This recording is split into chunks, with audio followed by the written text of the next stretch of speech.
All right, welcome. The Office of Programs to Enhance Neuroscience Workforce Diversity within the National Institutes of Neurological Disorders and Stroke is pleased to welcome you to the Open Stage monthly webinar series, which is a targeted outreach effort for our diverse neuroscience community to learn about NINDS programs and network with NINDS program staff. Each webinar will feature a different NINDS program, division, or cluster with the goal of increasing the representation of diverse groups in our portfolio.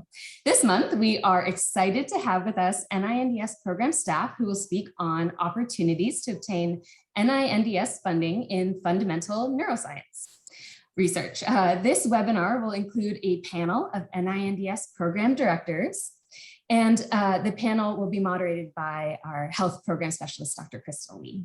So before I pass it on to Dr. Bob Riddle, we just have a few housekeeping items. And great, thank you. So a few meeting reminders. All attendees are initially muted. Please submit questions using the chat function. There's not a Q&A function here, so please submit all questions in the chat. And a reminder that this meeting is being recorded and it will be transcribed and archived on our website. We'll also be using polls throughout the meeting. So whenever you see poll pop up on your screen, it'll be a separate window. Please answer those questions as they appear. And details about where to find this archived version will be posted on our social media and on our listservs. And we'll also send an email at the end of this webinar if you registered with more resources and a link to this recording. So please do stay connected with us and feel free to email us if you have any questions about the webinar series. And with that, I'll pass it off to Dr. Bob Riddle to get us started. Thanks, Anna. Hello, everybody. My name is Bob Riddle, and I'm a program director at NINDS. And my fellow program directors would like to talk with you about how NINDS supports neuroscience research with a focus on basic research. And we hope that we can give you some info and advice and tools that will help you to write a strong application. So the way this is going to work is that for the first hour, there'll be a presentation between the three of us, and then we'll have a panel discussion at the end to answer your questions. And so I kind of like this Q&A approach, and hope it will keep things interesting. And there will be a few fun poll questions along the way. I hope that will be insightful for all of us. So I'm going to get the ball rolling with the first question or two and answer. It's, who am I and how did I get here? So as I mentioned, my name is Bob Riddle. I'm a program director in the Neurogenetics cluster and at NINDS. And so there's a lot of NIH speak in there. But what that really means as a program director is that I help you and I oversee what we call a portfolio of a particular area of research that the NINDS supports. And my area encompasses a lot of things that you might call neurogenetics, neurodevelopment, especially early development when it comes to fundamental neuroscience. But that's just the broadest of all possible strokes. Now, like a lot of program directors at the NIH, we have some applications that also have a disease relevance. And a lot of mine have to do with developmental disorders. One of the ones I'm highlighting here is Down syndrome. So the point is that I'm a program director. And so as we go along, that's one of the people that you might talk to if you want to submit an application or after you submit an application. But, you know, like many of you, I didn't start out as a program director, but I started out at the bench. And so I thought it might be kind of interesting to just hear how the program directors got to this position. So I've asked all of us to give a little background. And so here's mine.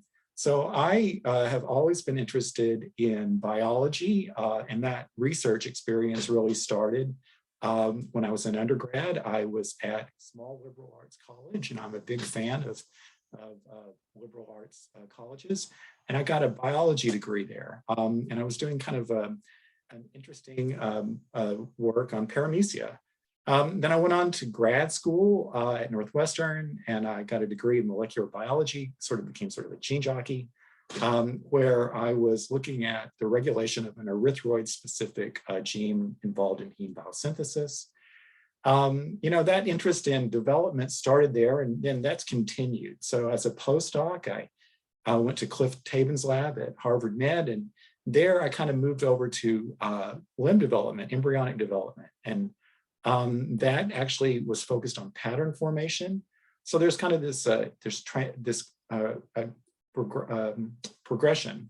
So then from that on, I went on to Penn Med, where my lab was studying both limb development and neural development. Now, one of the things I think that's kind of interesting about this is that, I think for many of us, as you go along your career path, you get interested in more and more things. And so, you can kind of look back and see how there's a thread, but, I think part of the cool thing about science is how you always have this opportunity to look for new things. And my research has always been really focused on fundamental neuroscience using a variety of model systems. Another aspect of fundamental neuroscience that I think is really unique and useful is the power of all of these model systems. So I have a quick question. Anna, can you give us the first polling question?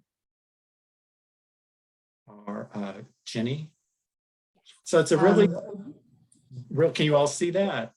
It's the big question, since we're going to be talking about getting funds. Have you ever submitted an application to the NIH or NINDS in particular? So we'll let that go for a second. Can you guys see the results, or that's what we have to wait until it's done? I'll share the results in a moment. It looks like a lot of people are answering, and I think we're close to almost everyone answering. So great. I'm going to end the poll and share the results. Great. Can you all see that? So it's kind of interesting how we're sort of split, that about half of you have submitted something to NINDS. Others have submitted to some other institute. There are a number of neuro institutes and non-neuro institutes. And then, about 20% of you haven't done anything. So not done anything related to submitting applications, obviously. So my point is that, regardless of whether you're really at the early stages here, or you have had some experience, then it might be that there's still questions you have about how does NINDS do things, how do they prioritize things, and how in particular does fundamental neuroscience fit into this. And I have to admit, coming in from academia, that I had a pretty fuzzy image of what the NIH was really like. I mean, I knew that there were multiple institutes and centers, and that probably one of them would be interested in my application. But what exactly happened when you submitted an application and how it all fit in with study sections and all was really mysterious to me. So I'm hoping that one of the big things I can do today is pull back that curtain a bit. And, so this is where the talk's going to go. So at the first, I'm going to talk about what does the NINDS do, and how does it award grants and fellowships? Grants are typically for the research that's led by a PI, and fellows are more during the training period. And I'll spend some time talking about the value of things and how we look to see what's going on. And then I would like to give a spotlight to what we call fundamental neuroscience research, because I think it's interesting. It's something that maybe doesn't always get mentioned whenever we're talking about, some treatment or something like that. So I think it's important to kind of put it in perspective. And then I'm going to give you a few slides just highlighting directions you can take to get more resources and opportunities. And I'll ask George and Janet to chime in on this as well. And then we're going to leave questions at the end for answering ones that were submitted or bring up. And to that end, I think because of the size of the group, we're going to start off with asking questions via the chat. You can raise your hand, but it may be a little harder for me to see them. So we'll see how it goes. Okay. So how does the NINDS work? That might be my most fundamental question. And the way I would answer that question is that the NINDS works by sponsoring research, biomedical research, neuroscience research. And it's really important to not get bogged down by terms, but there's a few that you'll hear time and time again. One of them is intramural research and extramural research. So intramural research is the amount of research that NINDS sponsors by specific labs that are on the NIH campus in Bethesda, and that they're doing great science. That's the smaller portion of what the NINDS funds. The larger amount of funding goes to extramural research, and that's the research that is throughout the US and sometimes throughout the world to sponsor fellowships and grants. And so that's really what I'm going to spend most of my time talking about. So how would you do that? What's the philosophy? What's the mission? And one of the things that you'll hear time and time again when you start talking with someone from the NIH is, what is the mission of the NIH or the mission of an institute? And that's because that's really what we look to early and often. So I'd like to read ours, which actually mirrors the NIH Institute quite similarly. So the mission of the NINDS is to seek fundamental knowledge about the brain and nervous system, excuse me, and to use that knowledge to reduce the burden of neurological disease. Now, right off the bat, I'm going to say there's two parts to that. And the first part looks pretty basic, and the second part looks pretty applied, and that's a theme that's going to come up time and time again. So a lot of the times whenever we at the NIH are talking about things, we're saying, is this project relevant to our mission? That basically before you even submit it, we can maybe tell you if we're the best institute or you should talk to another institute. If something comes in and we sponsor it, then it is by definition mission relevant. But how would we go about promoting the best science? There are different types of fellowships, different types of research projects awards that are tailored to people at different stages of their career. If you're a grad student or a postdoc, or you're just starting out in the lab, or if you're at a smaller institution that doesn't have as much NIH funding.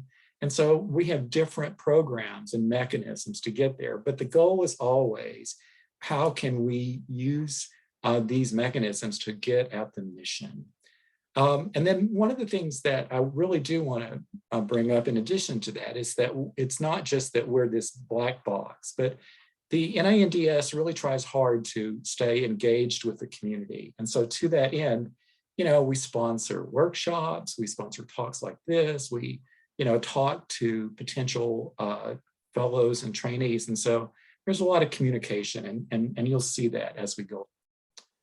So how exactly would you categorize, this basic versus applied thing? Well, we strongly believe that the vast majority of ideas should come from the community. In other words, if you have a great idea and it's within the NINDS mission, we don't really care if it's basic or applied. Send us your best idea.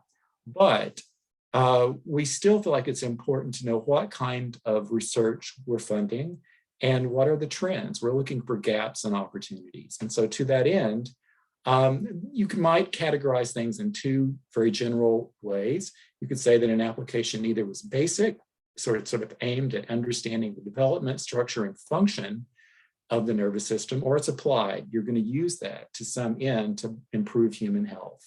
And that can be preclinical translational research, or it could include translational research. So that's the big divide. And at NINDS, about a decade ago, we decided that we wanted to divide things up a little bit more. So we split each one of these categories into two. And so you could have basic research that's focused on the normal nervous system, and we call that basic, or disease-based. So you're looking at what happens in an individual or in a model system, but it's a model system, for Parkinson's or something like that. So we would call that disease-related. And likewise, when you're talking about applied research, there are two colors of that. One is translational applied, so basically everything that's up to a human study. And then, of course, the clinical studies, which are from the start of first in humans up through phase 3 clinical trials. So whenever I'm going to tell you in just a second about how we look to see what's going on, it's important to remember that one application could have any of those types of research in it, but it would only add up to 100%. So for example, you could have a fellowship that is 100% basic.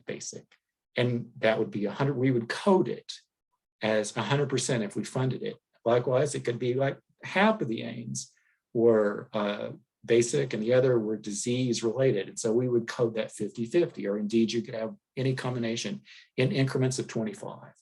And so that allows us to really not count twice. And so this is a system we've been using for a few years. Now, one other point that I'd like to point out is that basic is kind of a mouthful, and I prefer the term fundamental science. So during the rest of the talk, you'll hear some of us refer to it as basic. That's another synonym for fundamental neuroscience. Okay, so this is the second question. Given all of those terms that I've just given you, and could you ask maybe just how would you categorize what you're doing? Which one of those piles? And feel free to put your research into as many of those as you want.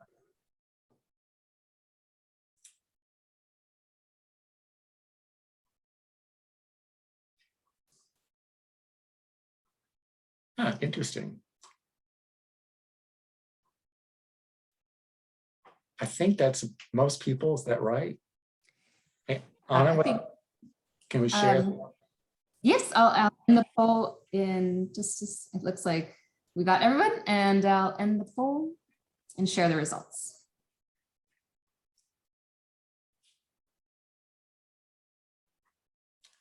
Okay, so it's kind of interesting. I guess, I'm glad that the titles seem to really be of interest to the audience. And so we did indeed have a lot of people that are doing basic research. And of course, sometimes that does relate to basic disease, and not so much in translational and clinical. And that's great, because that's what I'm going to talk about for the next few slides.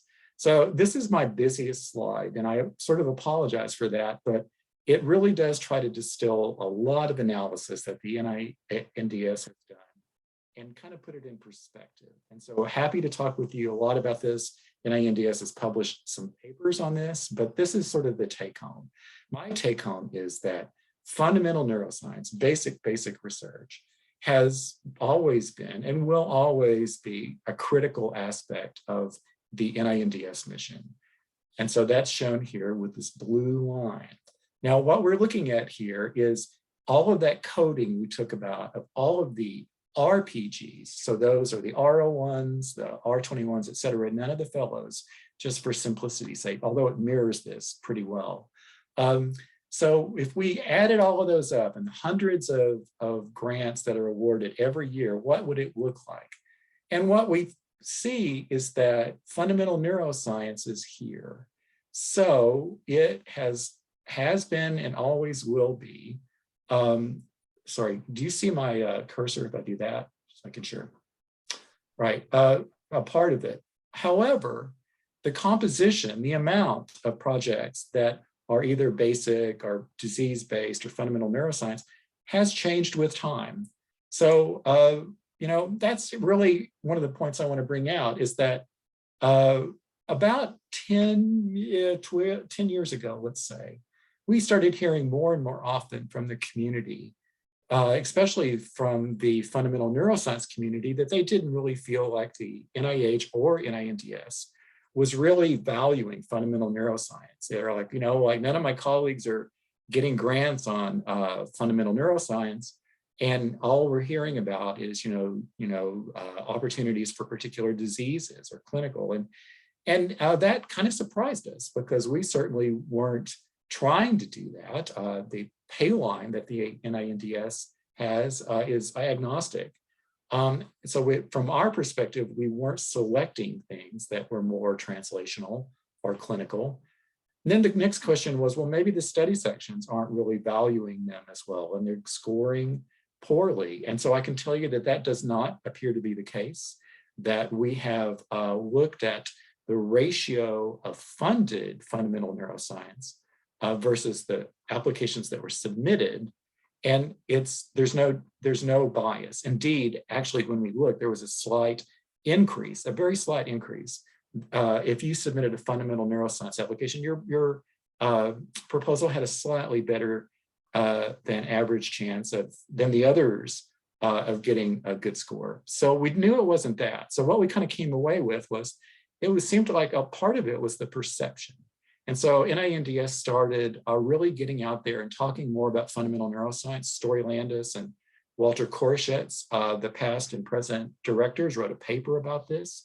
And I think that, NINDS says early and often how important we think fundamental neuroscience is, like this talk.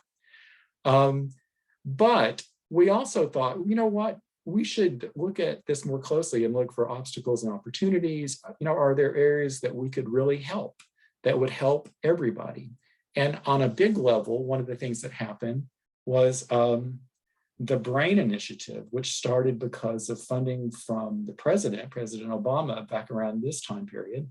And so this has gotten bigger and bigger with time. It's many projects, many proposals. I'm going to touch on that in just a second. But at NINDS, we also did this one program announcement called Promoting Research in Neuroscience. And those are a couple of the examples that, as things went along, where we were trying to keep interest in fundamental neuroscience and to kind of like maybe help people in certain areas a little bit. And so we think that that's been successful. I would say that over the last decade that things have kind of stabilized. There's some variability here, but honestly, it's between 40 and 50% for this disease basic. But fundamental neuroscience has been pretty stable. If anything, there might be a slight increase. So we feel like that, we didn't see this complete crash, but now maybe this is the way that we're thinking about things are for now. And that's great. Now, just don't really want to have any time to spend on this, but just to point you in the right direction.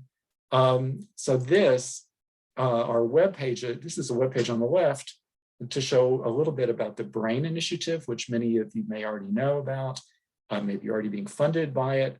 And it's a big program. There's a lot of collaborative neuroscience, and it's all focused on understanding the human brain.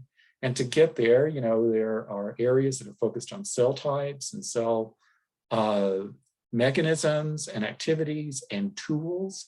And a lot of this has really pushed fundamental neuroscience forward and has sort of very general advances for all of neuroscience.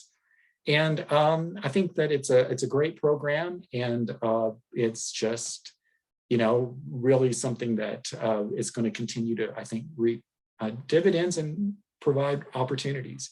This thing that NINDS did, this program announcement that started back in 2016, was essentially much more focused. It was one program announcement to encourage applications for R01s, this kind of bread and butter I'll talk about in a minute, that were 100% fundamental neuroscience, that wouldn't really be a good fit for the brain. And so I'm not going to tell you all of what we funded there, but I can tell you it's impressive, the number of topics and approaches and model systems that were used. So that project continued into 2022, and we're presently evaluating what to do next. And certainly NINDS is going to continue to promote fundamental neuroscience regardless of whether this program announcement is out there. So it really didn't change much. We still absolutely want to hear your ideas. Okay, so just at the risk of preaching to the choir, looking at that poll result, I really would like to take a moment to just say it, out loud that, many highly significant, fascinating, and cool discoveries in fundamental neuroscience are made by many labs. I mean, you only have to attend one SFN, for example, to just be, blown away by the sheer number of people and cool advancements that you see. And so that is, still a really exciting place to be in research. And, this fundamental neuroscience just, begets more discovery. It is the foundation for future discovery. And so I think that that's really something that doesn't happen with some of these other approaches. And, just connecting it with the overall mission, these understandings do have key influences on how we ultimately understand and treat disorders. So it continues to be relevant, and we still value it highly. Now, I've talked a lot very generally about, this concept, but what would a particular grant or application look like? And so I just wanted to point out that they come in different flavors. You have a fellowship, an R01. So that's an RPG, is a research project, an R or a training award. So that some of those could be fundamental. You could have a project that is mostly fundamental neuroscience, but there was some disease, but you would still have fundamental neuroscience in that approach. You could have things that are more mechanistically based, or generating hypotheses. You could have things that are tools. And then there's always a consideration as to whether, it's a new or established research area, new lab, new investigator, and we'll talk about that as well. So there is a place for lots of different colors of applications. If you take a step back and look this, kind of generally, what does that 20 to 30% look like? Then, this word cloud actually is just a word cloud from the abstracts of a bunch of the things that were funded from that fundamental neuroscience opportunity. And I think it does a pretty good job of just showing some of the common themes like regulation, mechanisms, as well as the individual model systems and everything. So, to get there, you could write an R01, an R21, or some of these other things. And we're going to talk about that in just a second. But I just wanted to point out that there are lots and lots of the diversity of ideas and the diversity of approaches is, I think, a hallmark of the fundamental neuroscience portfolio. Okay, last thing, just to kind of help you and help us, is that there are two new web sources that I really think you might want to check out, and I'm really hoping that you'll answer this request for information. So these are two new places and websites that are on the NINDS website, and the links are there. If you've registered, you're going to get some material, but if you just Google NINDS and fundamental neuroscience, it'll take you to this page. And within that page, you have this request for information. So this is the new web page that we're excited about. And it has a lot of information on the science that we're supporting. It's only going to get more detailed with time, as well as the resources, that being, animal resources or research resources or grant resources that might be useful to you, as well as opportunities. If and when there are new funding opportunities, this would be a place that you might find out about it soon. And then at the bottom, like I was saying, NINDS is really interested in hearing what you have to say and how you think, things are going. What's the good, the bad, and could be better. And so this is a request for information. If you go to that and click on that link, you'll read about it, and there's a place that you can fill out this form online, and you can do it anonymously, or you can leave your name if you want feedback. And we're going to take all of that information and use it. There'll be more to come. There'll be a workshop in the fall. There'll be a report. And so this is a place where we would really like to hear what you think about what's going on and how it might be better. So please check that out. Okay, so now I'm going to take a step back and just give a big overview picture of what happens when you submit an application and how you might respond to that and who you might talk to at NINDS along the way. So Anna, could I have the next slide, please, or the next polling question? Okay, so there's three parts to this. So you'll have to, the first one, it's basically kind of getting at how comfortable or reticent do you feel about submitting an application?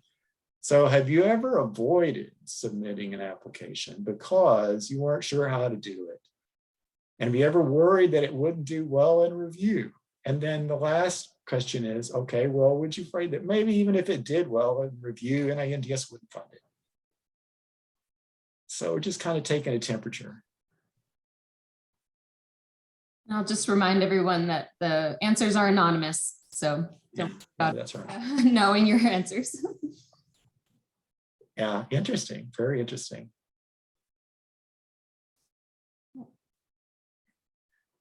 Okay, all right, we're still getting a few in. We'll give that another 30 seconds. That's close to what I would have predicted. But, you know, I'm not a good bettor, but it's interesting. Okay, can you share those, I guess? Are we good? Yeah, I'll give everyone a few more seconds. Just take a second. Yep, and then we'll close in about 10 seconds. So take care.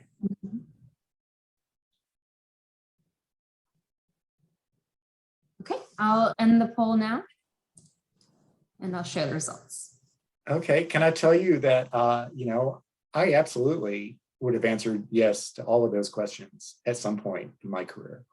So, but what we see is that it seems like that people sort of are sure how to do it. That's good. But that there was some of this reticence about, oh, how's it going to do in review? And maybe NINDS won't really care so much. You know, I'm hoping that, you know, that first question I can help answer with this overview I'm going to give in just a second. And the second and third one, I'd just like to say that it's always concerning how study sections will do, how they will perceive an application. But I can tell you from a lot of an analysis that that in general, and probably I think in many instances, study sections don't bias against fundamental neuroscience. They are actually, reviewers are instructed now that an application could be highly significant and yet very fundamental. And I think they've mostly taken that to heart. And as I mentioned before, at NINDS, we're pretty agnostic. So you need to get a good score, but we don't bias it more towards translation. So next, and the next part is just an overview to remind you of this and just a few terms and terminologies. So just to remind you how things work, you know, we need to have a few terms. So there's the principal investigator, that's you, that's the person that writes the application. And, you know, then your institution where you work, and then the National Institutes of Health. And so that discrepancy, that distinction between institutes, which is NIH, and institution, sometimes it's a little fuzzy. But there are 27 institutes and centers. And when you write an application and your institution submits it, then it goes to the Center for Scientific Review. And they do two things. They assign it to a particular study section and a particular institute. And so we just kind of wait around at NINDS, which is one of these institutes. And the first thing that happens, it goes to a study section. And we actually sometimes are able to hear the study sections, but we can't participate in any way in the review. So your application goes to a study section, it gets a score, it gets discussed on the basis of its scientific merit. That score will be percentiled on the basis of how other priority scores have gone over the last 3 rounds of study sections, and everything at the NIH is on a 3 things per year. So there's 3 study section rounds and there's 3 councils and stuff like that. That score and the comments get released to you and the institute at the same time. And then before council meets, the program staff, they look over it, they create a funding plan to present to council. And you know, many institutes use a pay line. NINDS has what we call a hard pay line. So in many instances, we take those percentiles, and if you're within the pay line, there is an excellent chance you'll get funded. Presently, the NINDS pay line is 14%. That goes to the council, this advisory council, which are, again, your peers. There are other researchers that sit on council and they recommend action. In the great majority of instances, they agree with us. And then that goes to the director, Walter Koroshetz, and he makes the final decision. So if you get a great score, then you get a letter from the NINDS. The NINDS sends your institution the money, and then off you go. If you got a good but maybe not fundable score, you may want to revise and resubmit and start this over again. And so then you write a revised application and it goes through the same policy. Now, that's maybe the place whenever you might have some questions.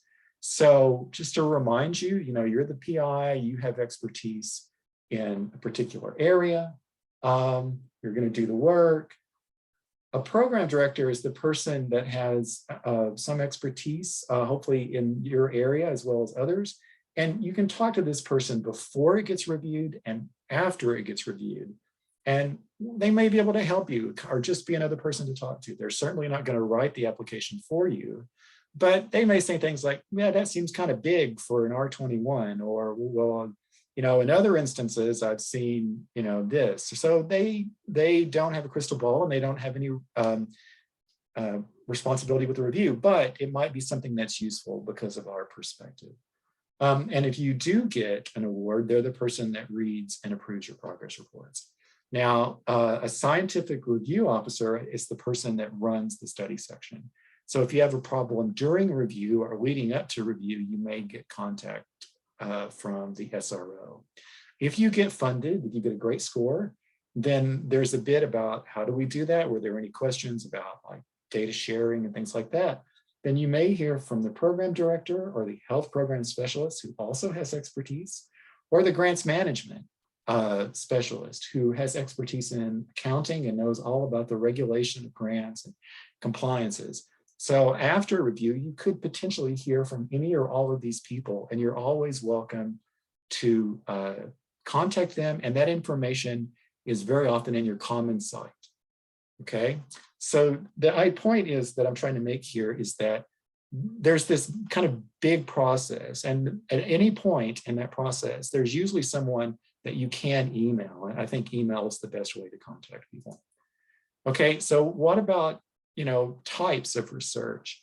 And the take-home lesson here is that I think that for the vast majority of researchers, both from graduate students on down through established investigators, there's some means or mechanism, as we say at the NINDS, to support your research. And so these blue ones up here kind of are more the early stage, and they're during training awards. You have a mentor. So for grad students and postdocs, this is a program many of you may have heard of, the K99 R00, which we can talk about. But there's a wealth of information, and you can check out the NINDS training office to get more details. Then there are these in the middle that are different sizes and types of things for research projects involving multiple people. And I'd like to actually spend a little bit of time on just 4 of those, just an overview of 4 of those, because these are sort of at this earlier stage, and they're particularly of interest, I think, for this talk. So the first one is an R01, and that's really in many instances what the NIH and NINDS considers kind of the foundational award for a grant for a lab. And that's because of the size and the scope. So it's 4 to 5 years, typically 5. And the budget is about $250,000 to $500,000 per year direct cost to the PI. So that's typically enough to fund some of the PI's salary and salary of, say, 2 to 4 people or so, and the resources. So you can have maybe 3 aims. Hopefully they synergize, and it's a project. And that's kind of what we often think of as, a core award for a lab. Now, it's often the long-term thing. People change topics, but in other instances, they have those renewed, and sometimes these grants can go on for a while if they're productive. So the NINDS and the NIH really stresses those, especially if you're an early stage investigator. So you've gotten your terminal degree and you're within 10 years of your terminal degree, and you haven't had an R01, then you're an early stage investigator. And so what that means is that there's essentially a better pay line for you. And as opposed to 14%, it's 25%. So we really say, focus on this. If you're at your early stages, put your good ideas into your R01. We have a better pay line. The study sections will actually review ESIs at a slightly different time during their meeting. And so they put it into perspective if maybe you don't have the, all of the background, the preliminary studies that some of the more established labs might have. And so that's why we think that's really something to consider early and often. But, some projects are exploratory. You might not have the data that you feel like you need to really show that you could write an R01, or it's just an idea that's kind of done in 2 years. So the R21 is smaller in scale. It's 2 years of funding, and it's up to 125 or 150 each year. So you get 275K at the end of 2 years. It's also pay line driven at NINDS. But in this case, we're looking for exploratory approaches. So it could be a new tangent from what you're doing, or a new thing that's really kind of new to you. And here, just like in the other ones, the significance, the impact is the key. And you want to see something innovative, but it doesn't necessarily have to be innovative like a new tool. It should be something that's kind of an exciting new direction. Now, the one thing I would point out is that you hear often that an R21 doesn't require preliminary data, and that's intentional. We want you to be able to look at what's out there and maybe read the literature, but on the basis of the prior research, come up with this new idea, kind of your eureka moment. That said, you need to show that it's feasible when you have a good, strong design. So something to keep in mind. Now, the last two that I'm going to talk about are focused on awards for research institutions that haven't received as much NIH support. And if you're in a smaller institution, you can look online or talk with someone to find out if you qualify. But in many instances, you probably already know this. And here, what we're talking about are these R15 area awards, which are small scale research projects at educational institutions. So they're smaller in perhaps scale, the money's smaller. It's 150,000 over 3 years. But nevertheless, they should be supporting meritorious research. They're going to go to study sections, albeit one that's focused on R15s.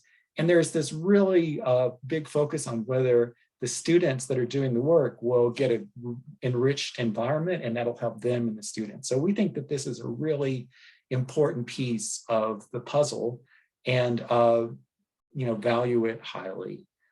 This on the right is just another one of these word clouds, looking at some of the words that pop up during looking at what's been funded at the moment in R15s. So don't pay too much of attention on how big things like mouse model are, but this was what's around now. And I would just point out that there's a lot of white spaces in here, because there's a lot of places that there could be other topics. And they could be on anything, but I would just, posit that maybe this might be a place for a fundamental neuroscience project would find maybe a unique home. So fundamental neuroscience can go in any of these mechanisms, but and maybe it might fit quite well in an R15 approach.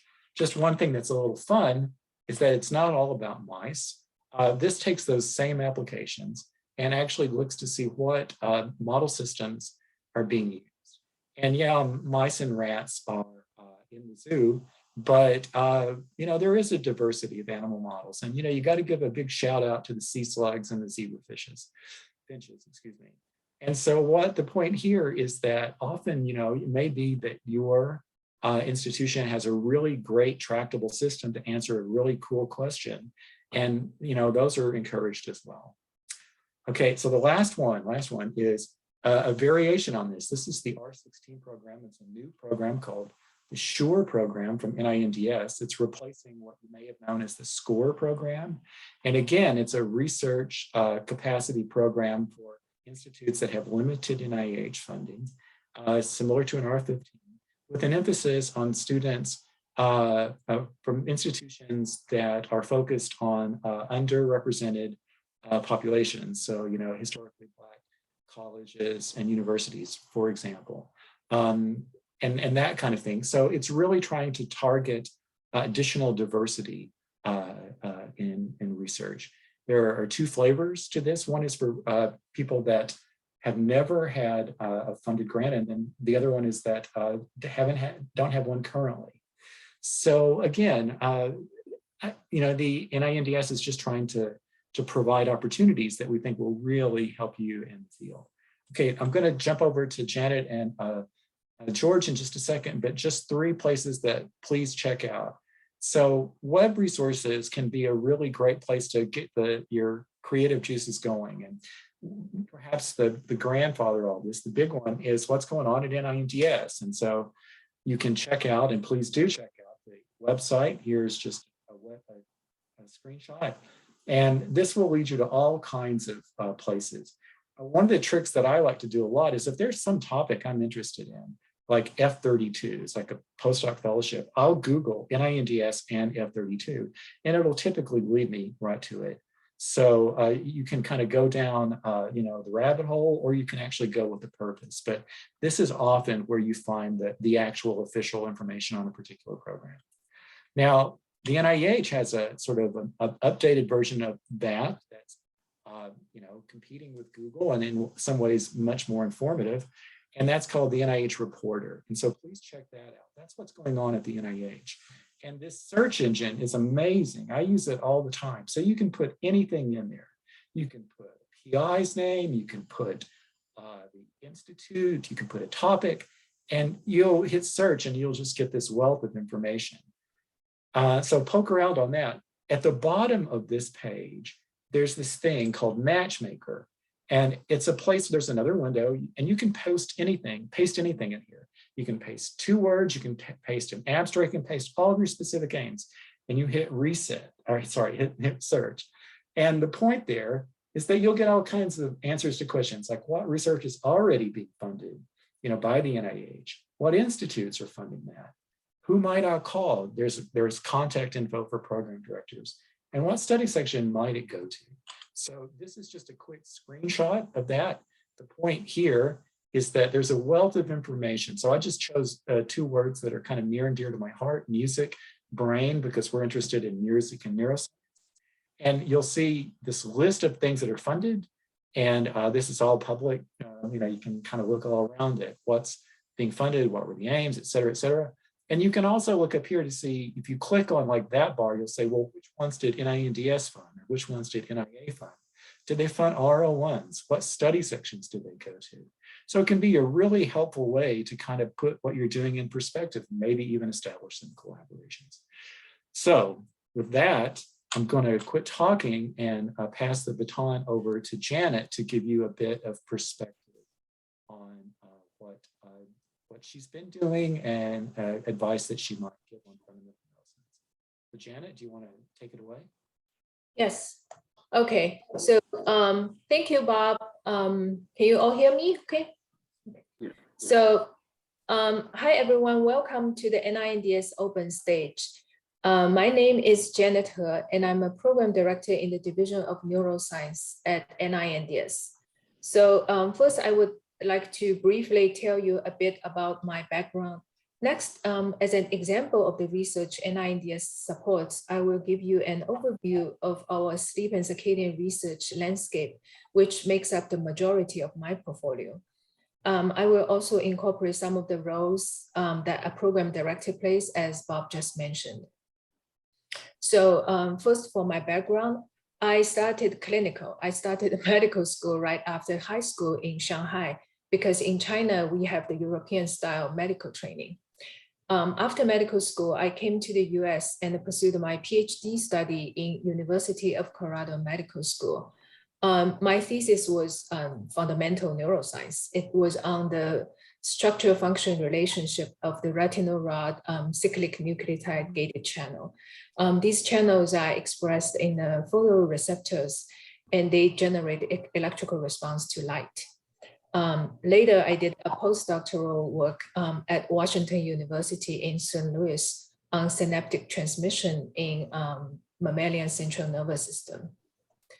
So I first joined NINDS as a health program specialist in the systems and cognitive neuroscience cluster. In 2013, I transitioned to a program director position in the same cluster. My portfolio includes mostly basic and clinical research on circadian rhythm and sleep disorders.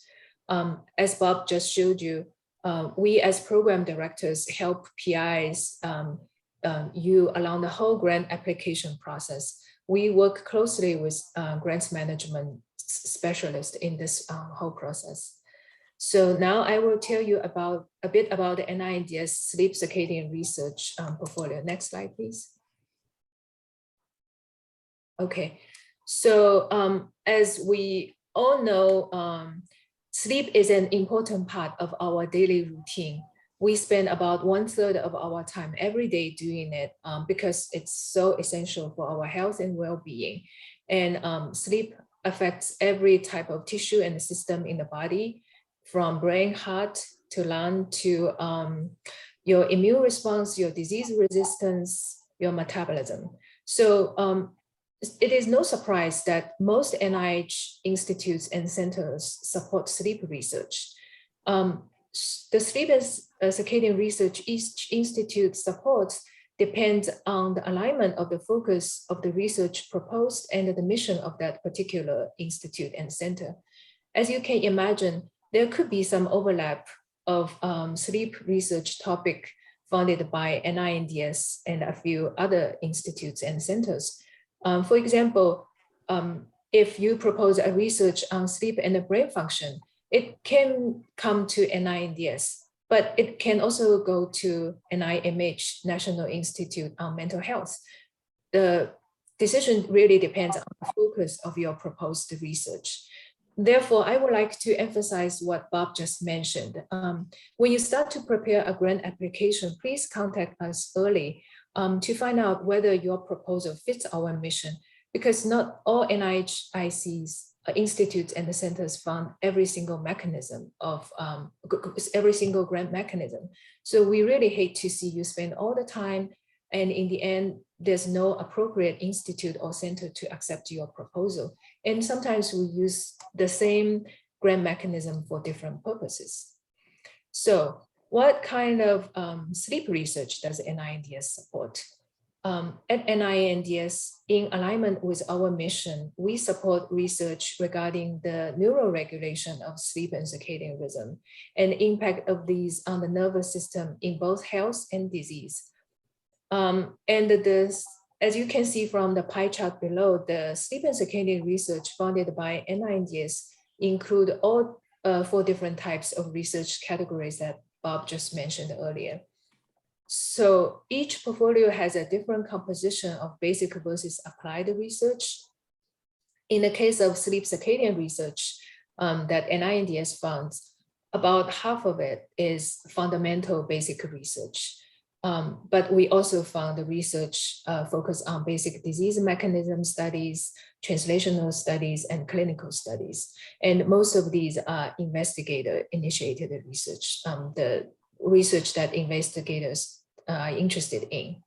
So this is a very brief overview of the NINDS sleep circadian research portfolio and the way we play as program directors for the whole grant application process.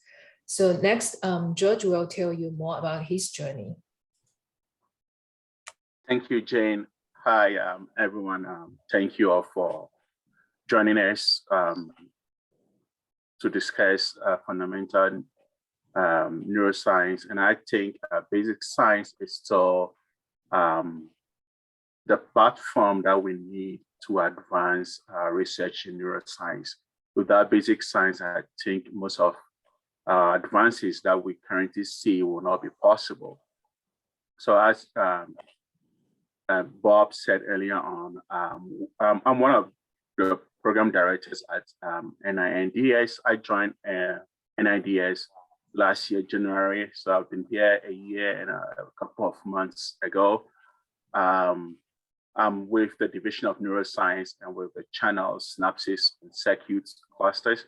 My portfolio looking to pretty much oversee applications that will include structure function relationship of channels, receptors, transporters, the mitochondria, mTOR signaling, and then the disease area of epilepsy.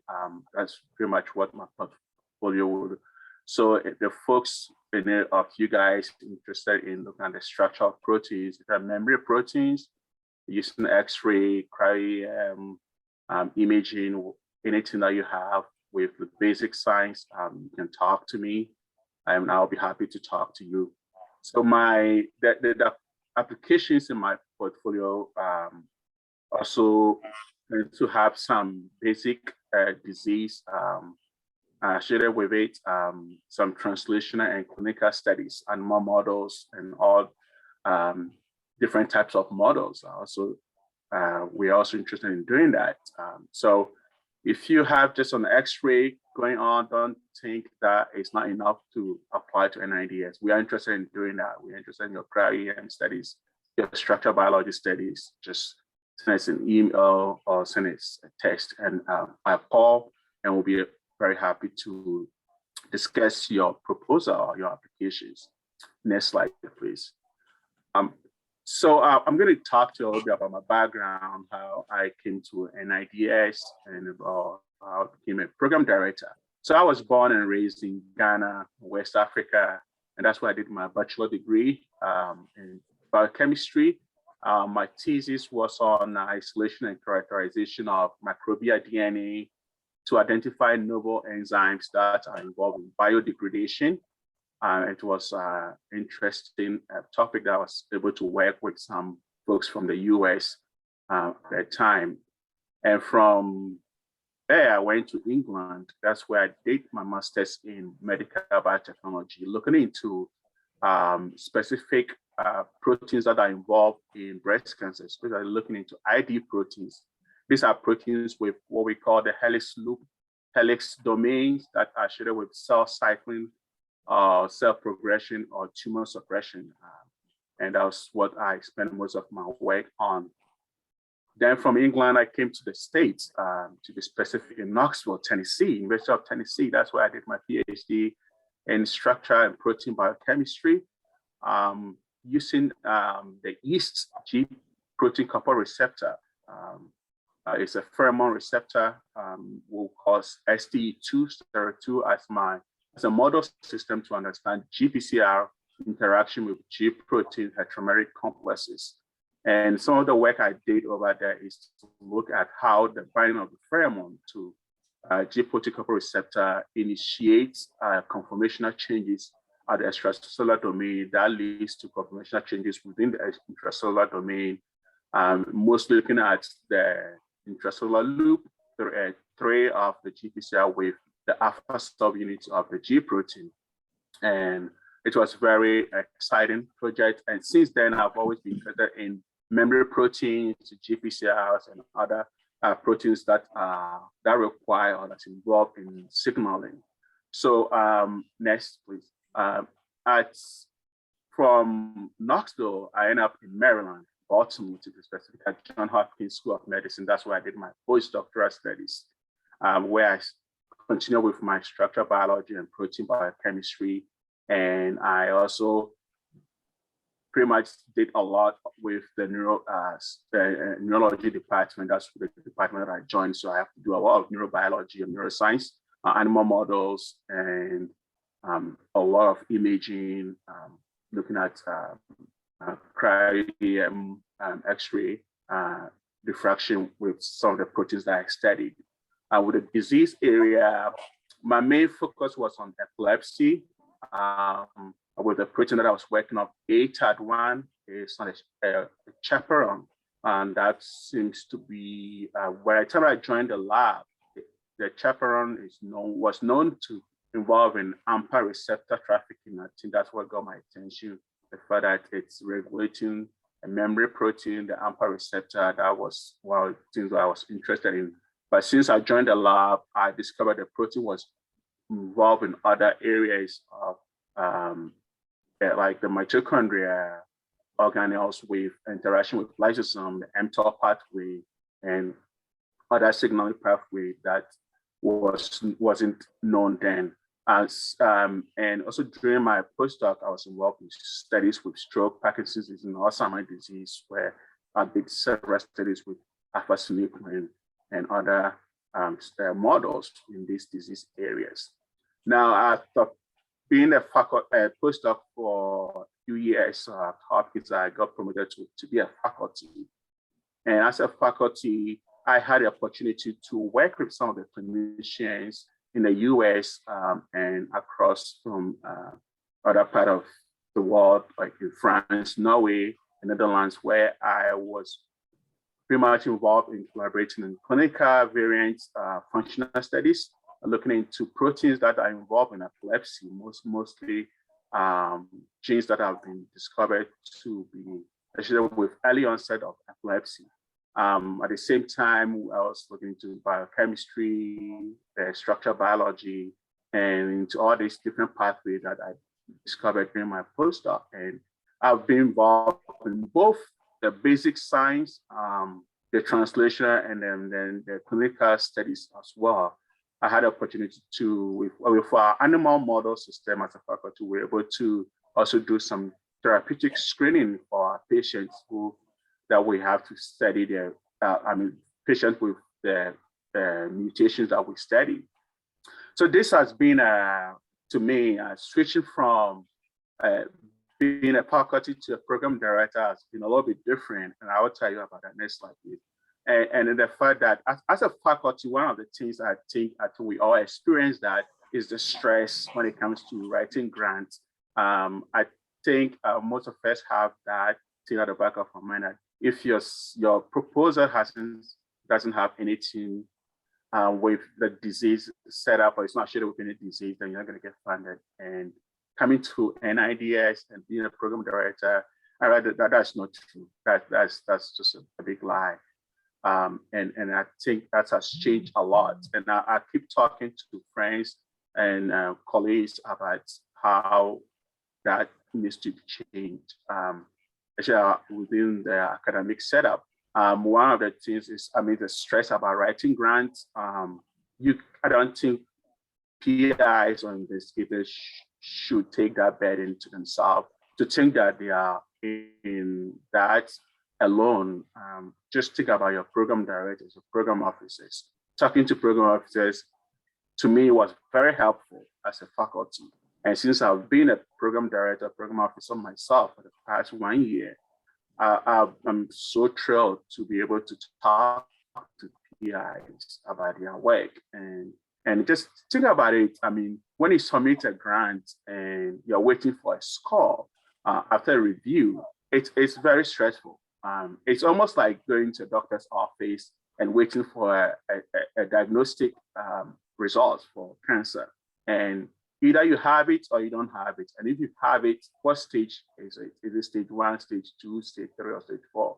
It's the same thing. When the score, after review, when you get your score, I think reviewers, faculties or PIs are always stressful about knowing their score. And if they have it, did they get funded or not funded? If the score wasn't a funding score, how about this? Is it a stage 4 or stage 1? And I think that's when you're going to need a program officer, program director to talk to you about it. And we are happy to do that. And I can't tell you how much I've learned since I've been here as a program director, that the program directors put in a lot of effort just to get your project funded. They do a lot behind the scene that you don't know. So I think this is a good time to hear from you guys anything that we can do to help you, especially when it comes to fundamental neuroscience. All right, thank you. Thanks, George. So I'm going to turn it over to Chris. I'm going to turn off the slide presentation so we can see each other. And again, you can raise your hand, but it might be easier for Chris to sort it out with the chat. Let's start with. Yeah, hi everyone. So we will now move to the Q&A portion of the seminar. Just a quick introduction. So I am so my name is Crystal Lee, and I'm a health program specialist at NINDS. As a health program specialist, I work closely with program directors to coordinate the awarding of grants and also perform analysis on the scientific and funding trends of the Institute. My scientific background is very traditional. So I did my undergrad at the University of Rochester with a degree in cell and developmental biology. I obtained my PhD from Emory University with a degree in biochemistry, cell and developmental biology. And I did my postdoc in the NINDS intramural program. My research was focused on organelles, organelle dynamics, and neurological diseases using genetics and imaging approaches. So I will moderate this Q&A discussion and read questions out from the audience. So please go ahead and type your questions into the chat box, and I will bring them to the attention of the program directors so they can answer your specific questions.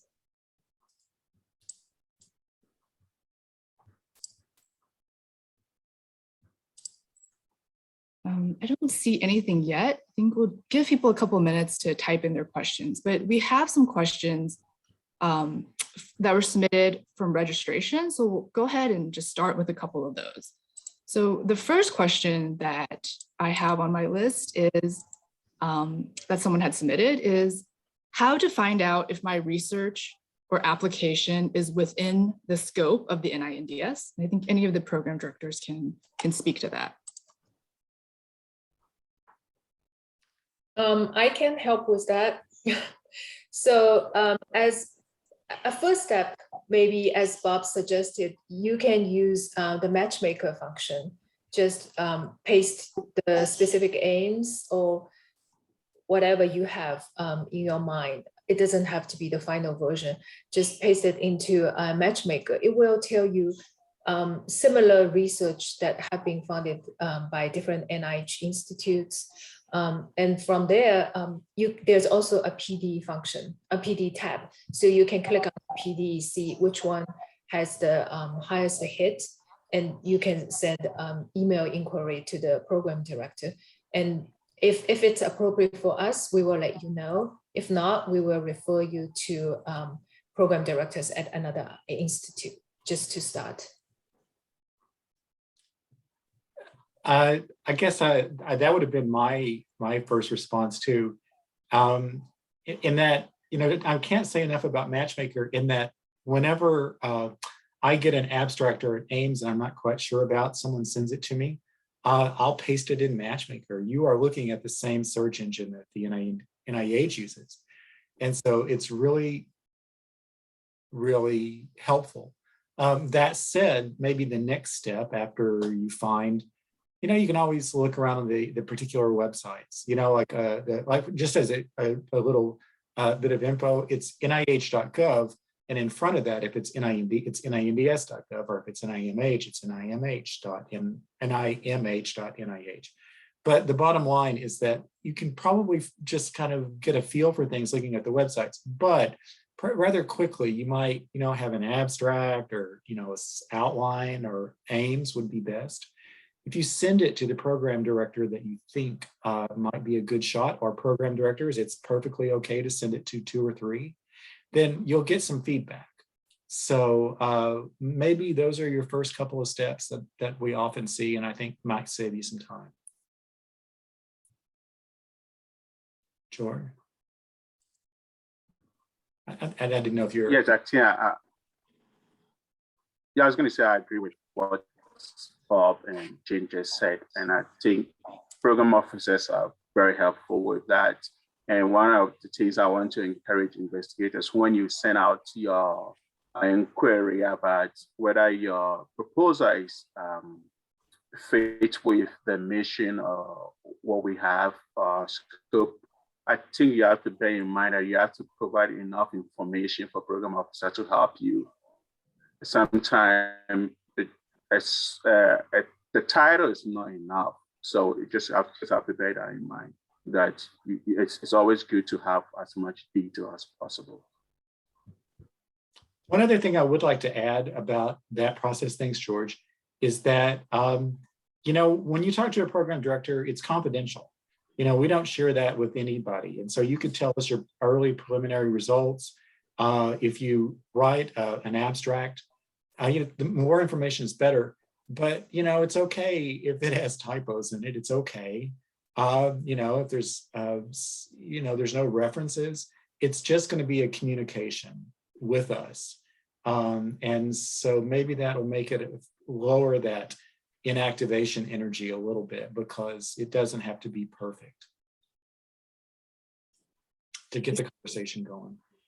So now we have a lot of questions coming in through the chat box. And I think one that we also got a lot of questions during registration was about study section. So I'll read this out loud.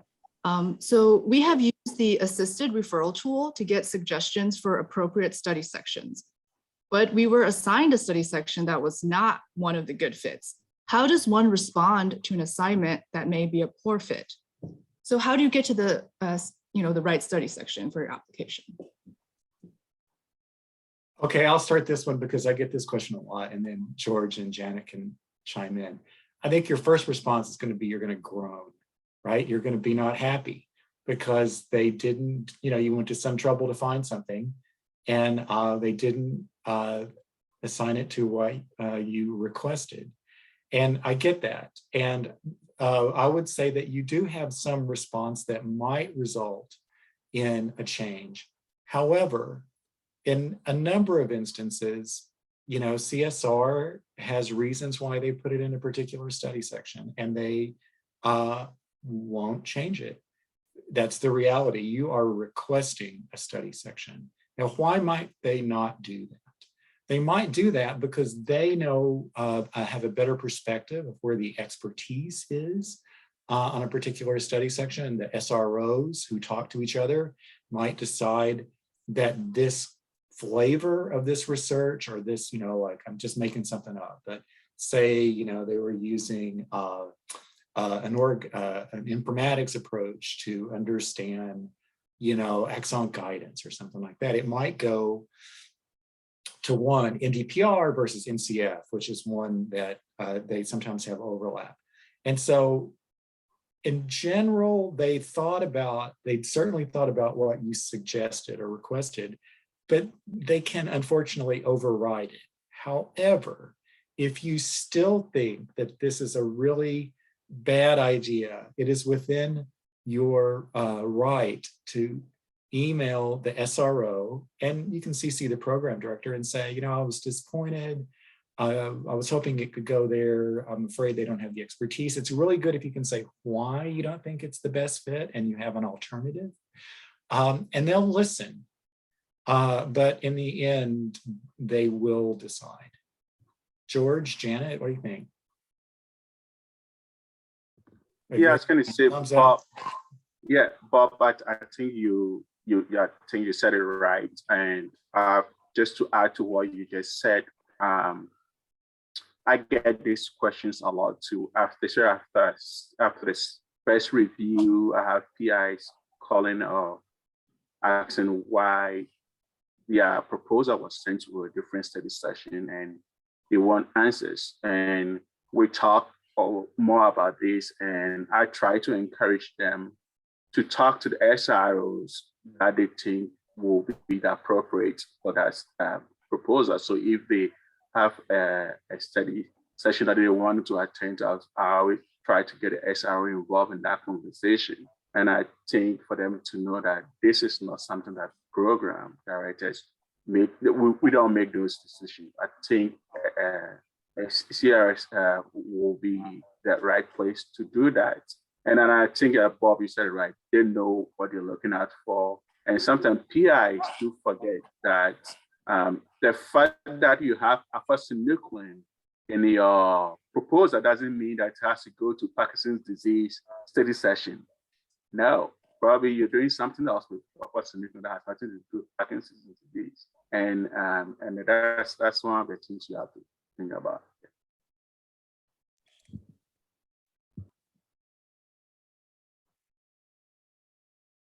So next up, we have a really great question about K99 funding rates, and I'm going to let Lauren take this one.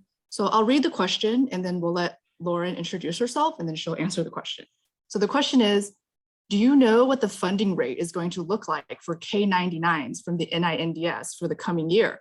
The funding rates have been quite variable over the last few years. Lauren, please. Hey, so my name is Lauren Ulrich. I'm a program director at NINDS in the Office of Programs to Enhance Neuroscience Workforce Diversity, or the OPEN. office. So we mostly deal with the diversity training mechanisms, and then there's the Office of Training that deals with all the other training mechanisms. But in general, we don't have any pay lines for K awards. And for most of our training awards, we don't have any pay lines. And what this means for you is that you're not in competition with other people. So we make decisions based on the score and the comments of the panel. So, you know, it's nice to like be able to look at a percentage of funding rate and say, oh, I have a 25% chance of getting this because 25% of awards are funded or whatever the number is. But it really, we don't look at it that way. We always encourage you to just try and put together the best application that you can. And this is going to be, you know, contacting the program officer, figuring out which mechanisms you're eligible for, which institute is the most appropriate fit, what are the kind of big do's and don'ts for certain awards, and then just putting together a good team that's going to support you and a good plan moving forwards.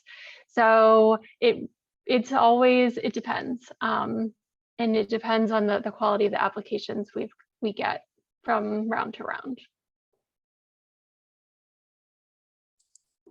So this next question is also for fellows, so maybe also a good question for Lauren, but the rest of the program directors may want to jump in.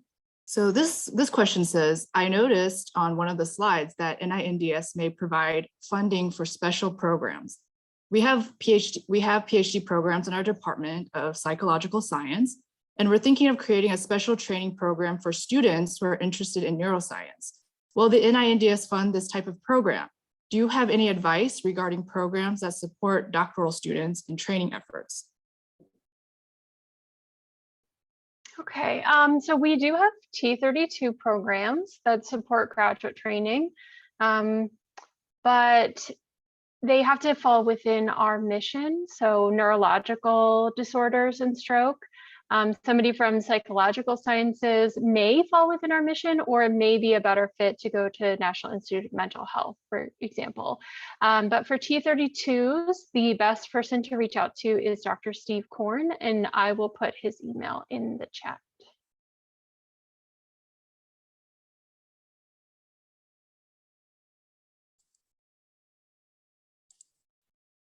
Okay, Bob, here's a question about fundamental neuroscience. So I'll let you answer this. So this is that Bob mentioned that NINDS assigned 30% of the budget to basic research. However, the yearly funding rates on the 4 areas does not show that 30% on basic research. Could you expand on that? So Bob, maybe talk about how that data was put together and how the budget for these categories get worked out.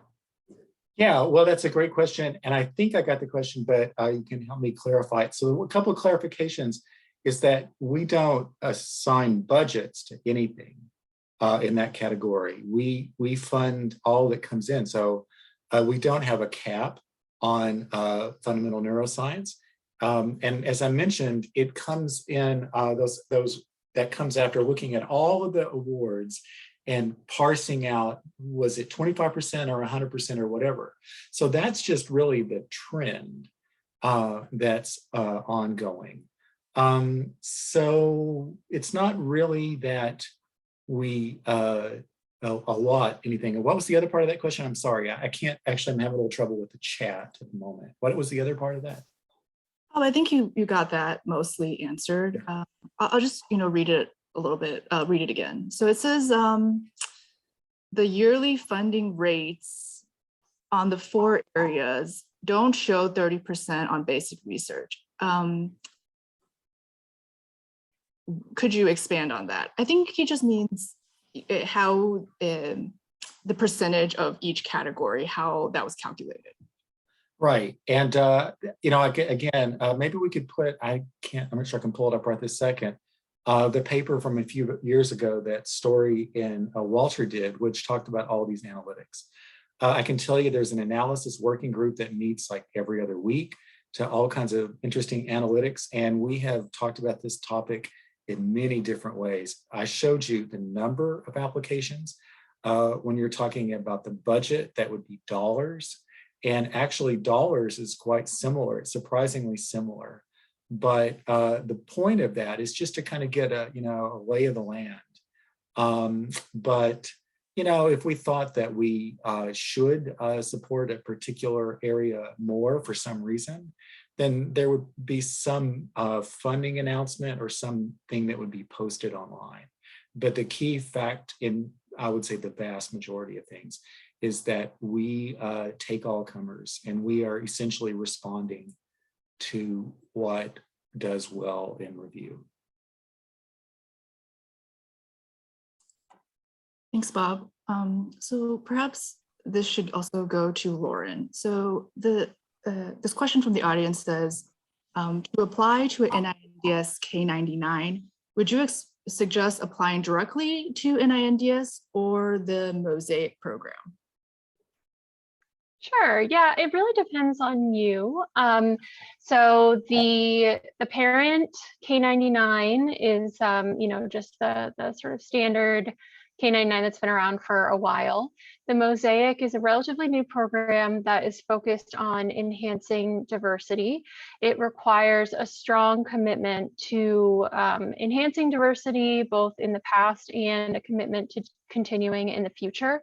So if that falls within your interest, if that describes you, then the Mosaic is a great program. The other piece that it includes is a cohort professional development piece that's called a UE5, where once it's awarded, you're matched with a group of like-minded scientists to support you during this time. So I would recommend emailing me or Dr. Michelle Jones-London, who's also on this webinar, and we can also talk you through it. But they're both really good programs, and the actual, the funding that you get is very similar as well. And then we have a couple other varieties of K99s as well. There's a brain K99, there's an Alzheimer's disease K99. So we always, the theme of this webinar, I think, is reach out to your program officer, and then we can work with you more one-on-one to help you. Thank you, Lauren. So this is a specific question to George. So George, who is the best program officer to discuss proposals on transporters and channels? Well, I think that's a good question, and I'm happy to discuss that. But again, it depends on what the proposal is about. If you're looking into the basic structure biology of those receptors or memory proteins, I'll be happy to do that. But if you're looking at a different aspect of it, looking at maybe therapeutic targeting of it, you probably have to talk to different program directors. So I'll be happy to look into that proposal and probably direct the person to the right person to talk to. Yeah.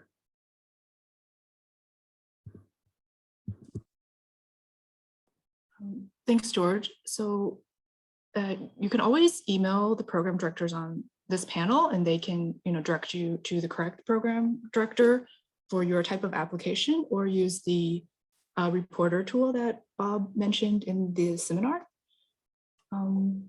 So we have a couple more minutes, and I don't see any more questions in the chat box.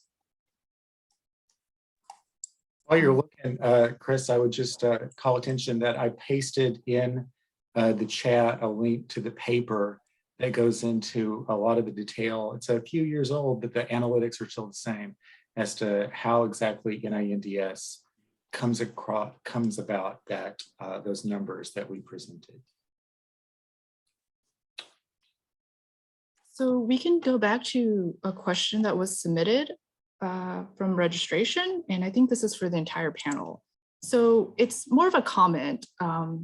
And so this attendee is asking about the perception that there's an extreme overemphasis on technology and an insufficient push for alternative animal models.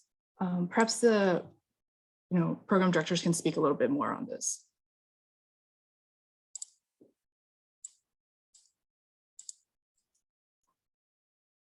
Anybody? I've got opinions, but I feel like I should let others speak as well.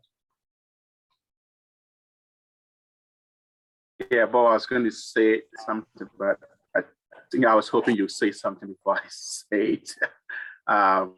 Yeah, I've been here for a year, and based on my observation around, I don't think that is true.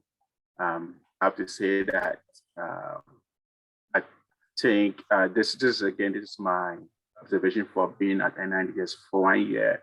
I think both model system and technology have been some of the priorities for NIDS, and it depends on the program, what you're looking at, or depends on where you're looking at. I think both have been some of the top priorities for NIDS.